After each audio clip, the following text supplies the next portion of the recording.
घटकों। अब हम साबुन बनाने में लगने वाले घटकों के बारे में जानेंगे। स्वागत है। क्या आप जानते हैं कि घटक क्या है? घटक एक पदार्थ है जो मिक्सचर का एक भाग बनाता है। क्या आप उन सभी घटकों के बारे में जानना चाहोगे जो साबुन बनाने के काम आते हैं? ठीक है, हम विस्तार से अध्ययन करेंगे। इस कक्षा के बाद हम जान लेंगे कि कॉस्टिक सोडा क्या होता है, पोषक तत्व क्या होते हैं, रक्षक क्या है, जड़ी बूटियां क्या है, डाई क्या है। क्या तुम्हें पता है कि कॉस्टिक सोडा क्या है? पहले कभी सुना है? नहीं तो सुनो।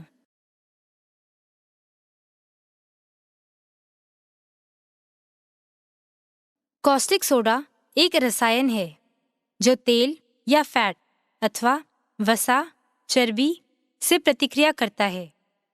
यह अल्कली या बेस के तौर पर बार साबुन बनाने में काम आता है।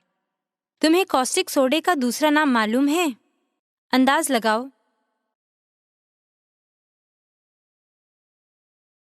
हाँ, यह सोडियम हाइड्रोक्साइड है। सुरक्षा के लिए सुझाव। कॉस्टिक सोडा खतरनाक व नष्ट करने वाली वस्तु है।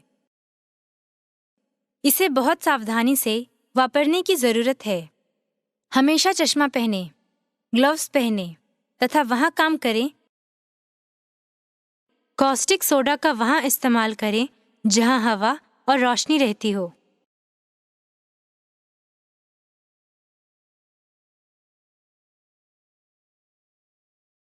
जब कॉस्टिक सोडा तेल या वसा में मिलाया जाता है, तब एक रासायनिक क्रिया होती है जिसके परिणाम में सॉल्ट बन जाता है। यह सॉल्ट ही साबुन है। इस क्रिया को सैपोनिफिकेशन कहते हैं। तुम सोचते होगे कि पता नहीं ये पोषक और नेचुरल प्रिजर्वेटिव क्या हैं? वे साबुन बनाने में क्यों उपयोग किए जा रहे हैं? पोषक वह वस्तु है जो साबुन में त्वचा के लिए लाभदायक होती है।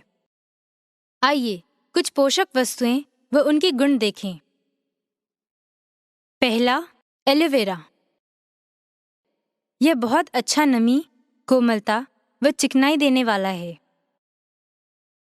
दूसरा, शहद। यह नेचुरल नमीदायक है।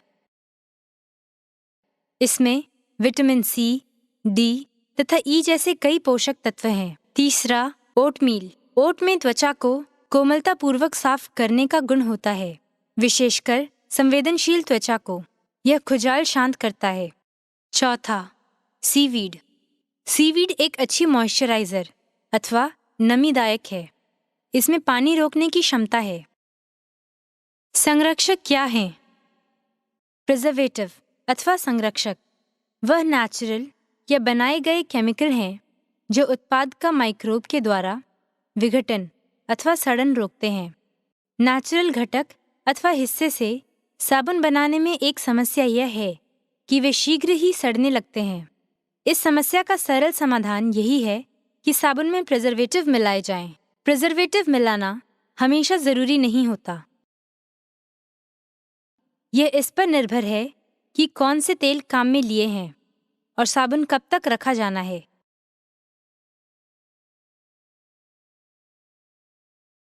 रोजमेरी एक्सट्रैक्ट, बेंजोइन गम पाउडर, कॉस्मोसिल और अंगूर के बीज, ये कुछ प्रिजर्वेटिव हैं जो साबुन बनाने में काम में ले सकते हैं। जड़ी बूटी क्या है? सुगंधित पौधों के हरे भाग को हर्ब कहते हैं। क्या तुम हर्ब के विभिन्न उपयोगों के बारे में जानते हो? सुनो। हर्ब का उपयोग भोजन को सुगंधित बनाने में, बीमारों के कमरे में हवा शुद्ध करने में, कीड़ों को भगाने में और कई बीमारियों के इलाज में किया जाता है। सूखी या हरी ताज़ी हर्ब बाजार में मिलती है।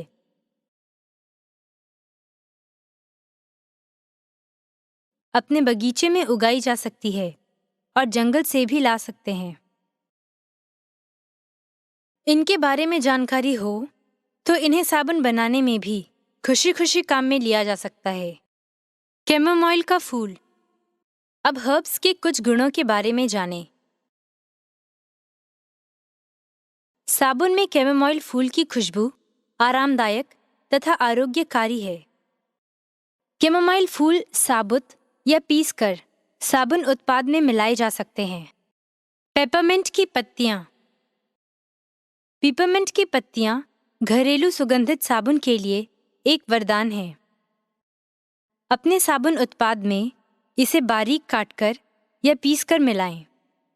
इनकी वजह से तुम्हारे साबुन में ताज़ी पेपरमिंट सेंट महसूस होगी। इस हर्ब से तुम्हारे साबुन में स्वाभाविक हरा पीला शेड भी आ जाएगा।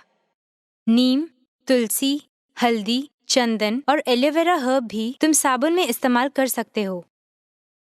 तुम जानते हो FDC क्या होते हैं? आओ उन्हें जानें।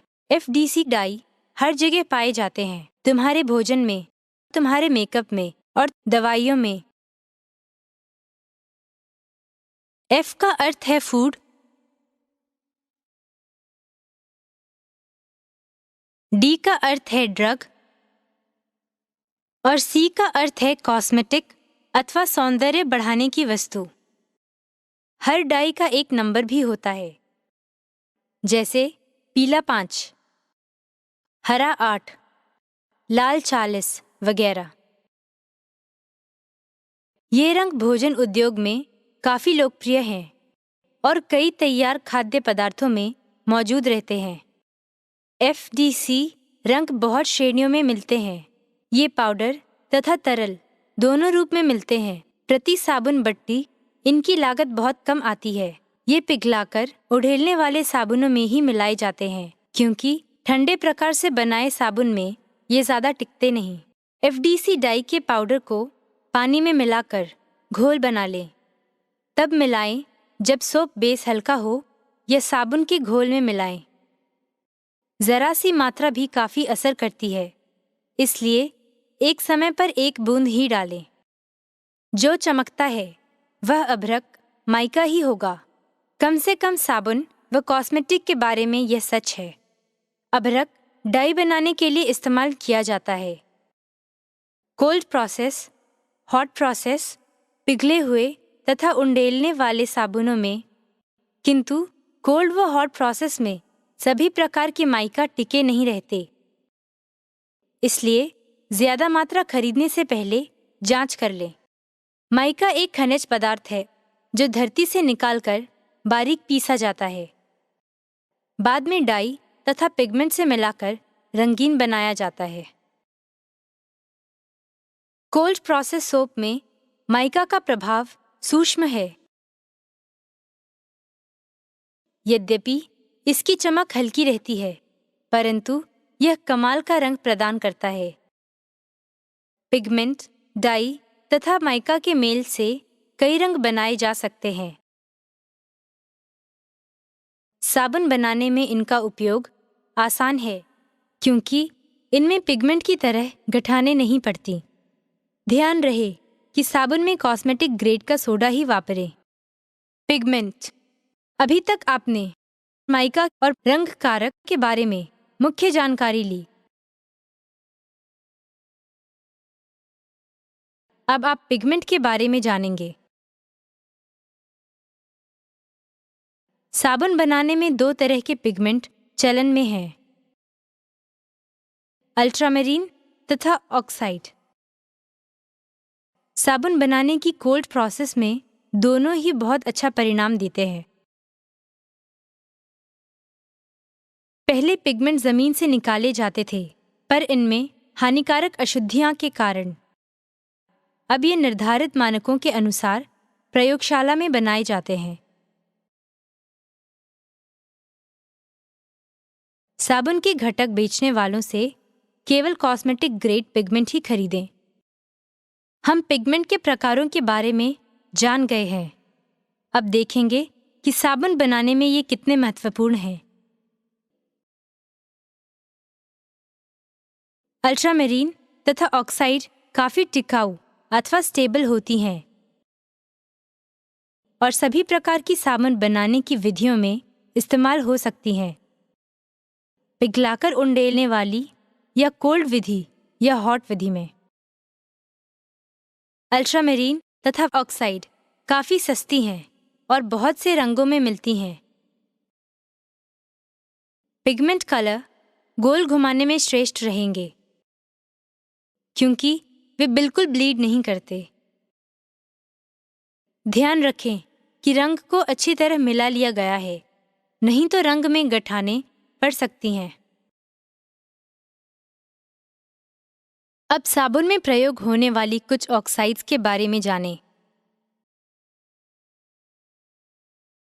क्रोमियम ऑक्साइड हरा, black oxide orange oxide, red oxide अथवा ब्रिक, टाइटेनियम डाइऑक्साइड, अल्ट्रामेरीन गहरा ब्लू, अल्ट्रामेरीन गुलाबी, अल्ट्रामेरीन बैंगनी, अंबर ऑक्साइड, पीला ऑक्साइड। पुनर्अवलोकन। अभी जो कुछ सीखा है उसे दोहरा लें।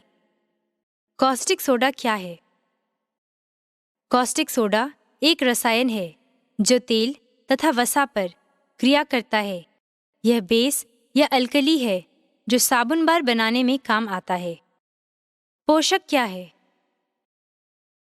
साबुन बनाने में पोषक वे वस्तुएं हैं जो त्वचा के लिए लाभदायक हैं। रक्षक क्या है? रक्षक बनाई गई वस्तु है जो उत्पाद को खराब होने से बचाने के लिए मिलाई जाती है।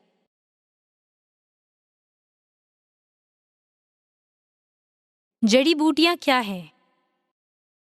हर्ब की परिभाषा है सुगंधित पौधों के हरे भाग। डाई क्या है? रंग कारक खाद्य पदार्थ उद्योग में बहुत लोकप्रिय हैं और कई प्रोसेस किए गए उत्पादों में मौजूद रहते हैं। अभी तक हमने जाना कि कॉस्टिक सोडा, पोषक, संरक्षक, हर्ब, डाई, माइका और पिगमेंट क्या हैं और उनका साबुन बनाने में क्या उपयोग है। अभी भी हमें कुछ और घटकों के बारे में जानना बाकी है जिनकी भूमिका भी महत्वपूर्ण है। वे क्या हैं? एसेंशियल ऑयल तथा सुगंध का अर्क। इनके बारे में हम अगले अध्याय में जानेंगे। आशा है आपको यह पाठ पसंद आया होगा। धन्यवाद।